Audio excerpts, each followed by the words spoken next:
ભારતીય જનતા પાર્ટીના અમૃતકાળ સુશાસન અને ગરીબ કલ્યાણના 11 વર્ષ પૂર્ણ થતા હોય જેના અનુસંધાને પત્રકાર પરિષદ યોજાઈ। ભાવનગર શહેર અને જિલ્લા ભારતીય જનતા પાર્ટી દ્વારા અમૃતકાળ સેવા ગરીબ કલ્યાણ મેળાના 11 વર્ષ અને સુશાસન અંગેની માહિતી અર્થે પત્રકાર પરિષદનું આયોજન કરવામાં આવ્યું હતું। આ પત્રકાર પરિષદમાં કેન્દ્રીય મંત્રી નીમુબેન બાંભણિયા તેમજ પ્રદેશ અગ્રણી અને પૂર્વ ધારાસભ્ય ભરતભાઈ પંડ્યા, શહેર પ્રમુખ કુમારભાઈ શાહ, જિલ્લા પ્રમુખ દિગ્વિજયસિંહ ગોહિલ, મેયર ભરતભાઈ બારડ સહિતના મહાનુભાવો ઉપસ્થિત રહ્યા હતા, જેમની ઉપસ્થિતિમાં કેન્દ્રીય મંત્રી નીમુબેન બાંભણિયા અને પૂર્વ ધારાસભ્ય ભરતભાઈ પંડ્યા દ્વારા પત્રકાર પરિષદને સંબોધવામાં આવી હતી અને ભાજપના સુશાસન, અમૃતકાળ અને ગરીબ કલ્યાણના 11 વર્ષ અંતર્ગતની માહિતીઓ આપવામાં આવી હતી।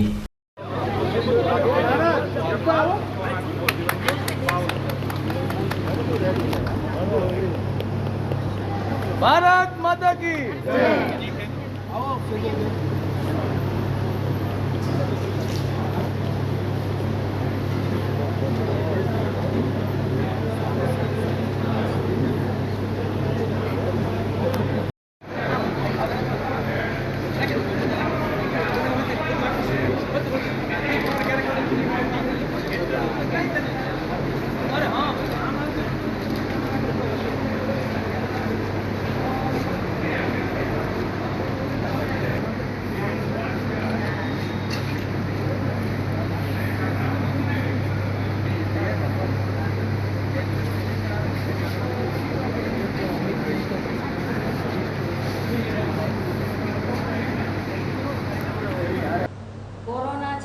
संकट समये 81 करोड़ लोगों ने फ्री में अनाज आपवानुं काम मोदी सरकारे कर्युं छे।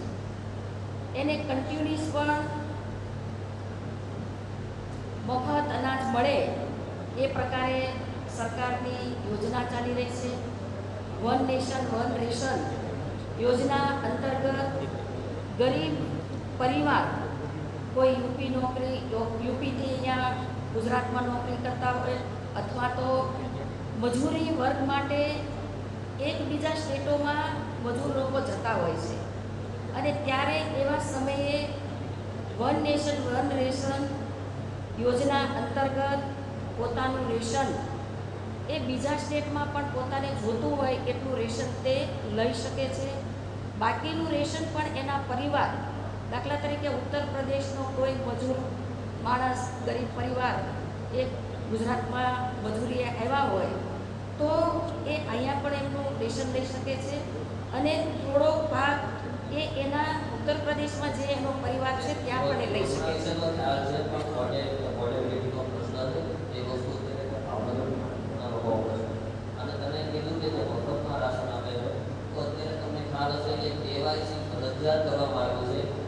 कारण 10 लाख गुजरात लोकोने गरीब लोकोने अनाज મળ્યું નથી અને આની પહેલા અનાજ પુરવઠા મંત્રીએ જાહેરાત કરેલી કેવાયસી ફરજિયાત નથી, જે લોકો કેવાયસી નહીં થયું હોય તેને પણ રેશન મળશે। તો અત્યારમાં હાલમાં આ પરિસ્થિતિ છે કે કોઈ ગરીબ લોકોને રેશન નથી। કેવાયસી કરીને રેશન લેવું આ સિવાયના પણ અનેક વિકલ્પો છે। એનું આધાર કાર્ડ અથવા ई पोस्ट द्वारा एनो थंब मात्र ई केवायसी नहीं पण अनेक विकल्पों साथे गरीब माणस पोतानुं रेशन एना पूरतुं जे लेवानुं होय ते लई शके छे। वास्तविकता छे के गुजरात राज्यमां 10 लाख लोकोने रेशन नथी मळ्युं। आ वास्तविकता छे અને केवायसी ने कारण आदरणीय वडाप्रधान श्री नरेन्द्रभाई मोदी साहेबना नेतृत्वमां अनेक योजनाओं साथे गरीबों ने गरीबी मांथी बहार काढवानो प्रयास कर्यो छे।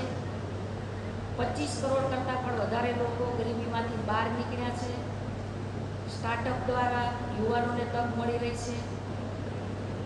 सेल्फ हेल्प ग्रुप द्वारा महिलाओं आजे पगभर ने सशक्त बनी रही छे।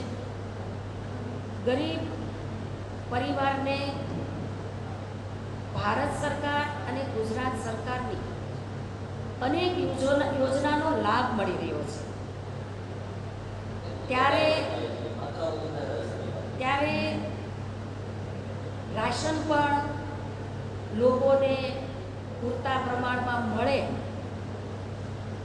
ખાસ કરીને પૂર્વોત્તર રાજ્યની અંદર પણ એડવાન્સમાં રાશન આપવામાં આવી રહ્યું છે અને પૂરતા પ્રમાણમાં ગરીબોને રાશન મળે એવો સરકારનો હંમેશા પ્રયત્ન રહ્યો છે. ભાવનગર જિલ્લો, ભાવનગર શહેર,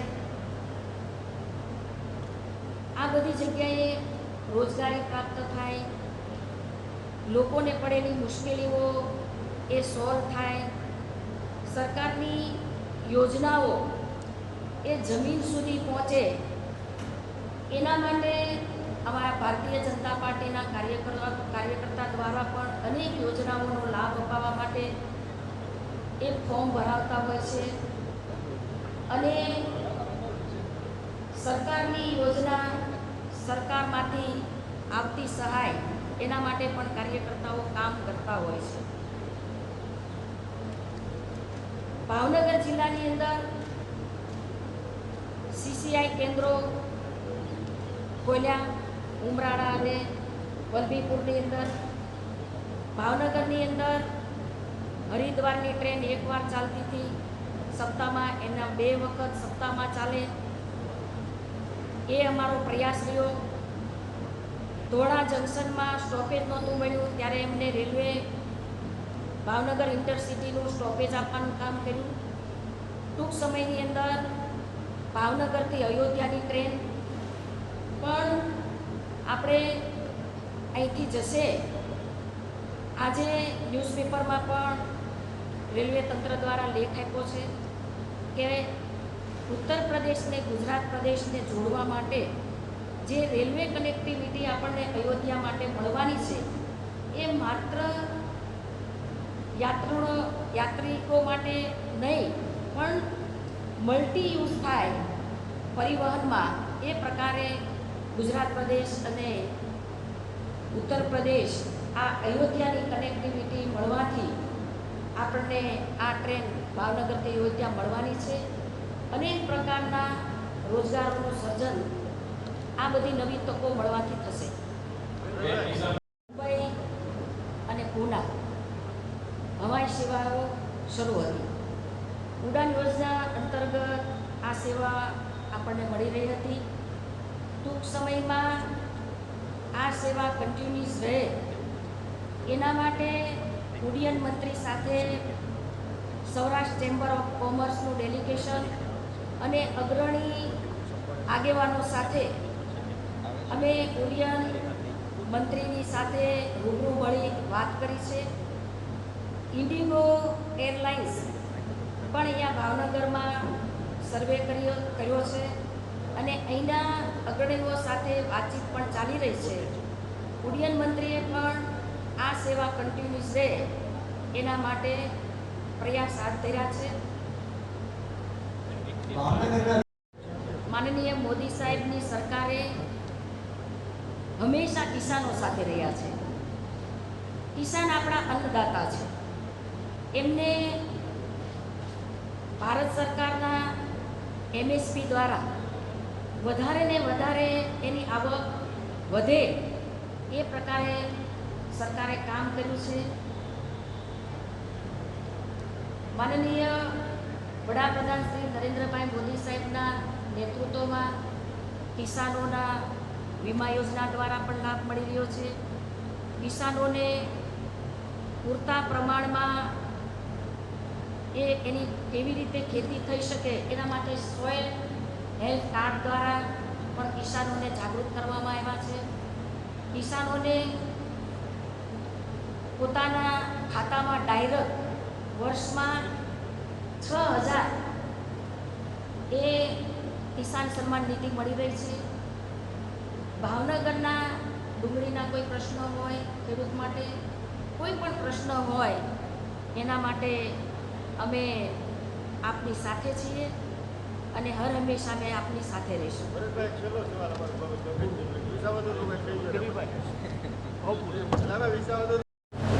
સર્જન થાય એના માટે ભારત સરકારે રોજગારી મેળા દ્વારા, હમણાં જ મારા વક્તવ્યોમાં મેં કીધું કે રોજગારી મેળાના આયોજન થઈ યુવાનોને નોકરી આપવાનું કામ કરે છે.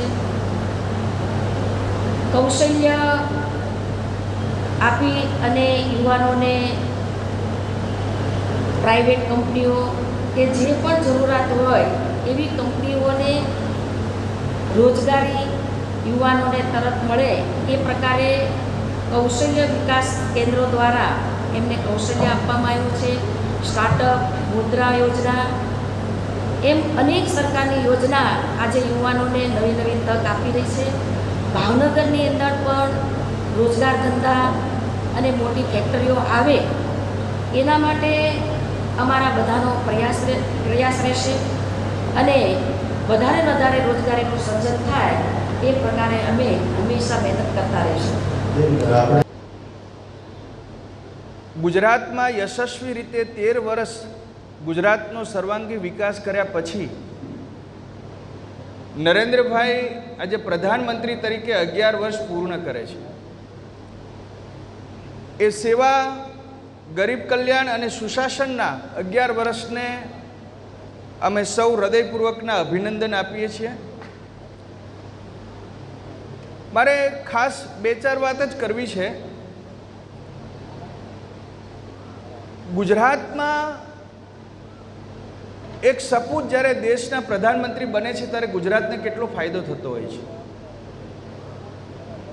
હું સૌથી પહેલાં યાદ કરાવવા માગું છું,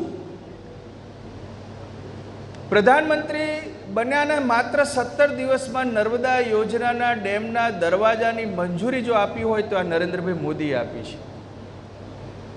ખાલી આપણે કલ્પના કરી શકીએ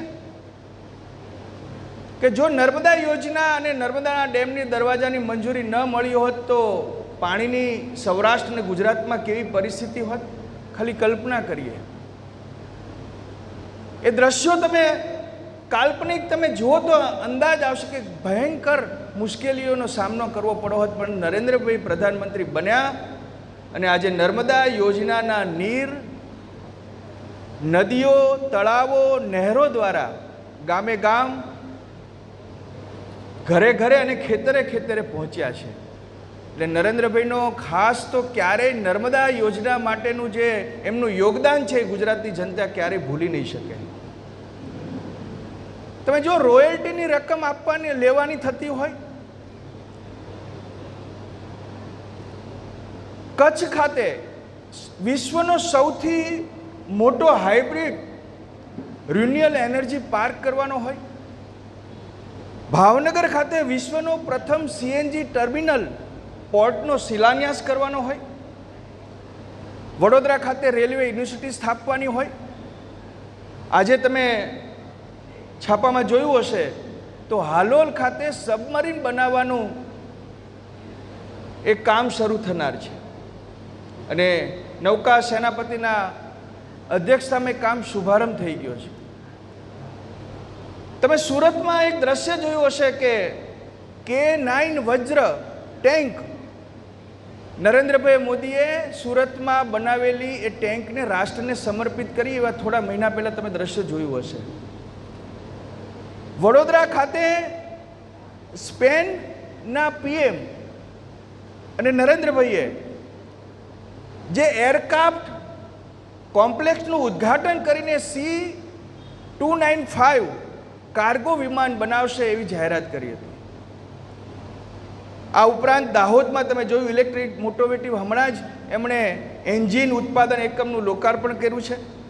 રાજકોટ ખાતે ગ્રીનફિલ્ડ એરપોર્ટ હોય કે એમ્સ હોસ્પિટલ આપવાની હોય કે સુરત ખાતે વિશ્વના સૌથી મોટા હબ ડાયમંડ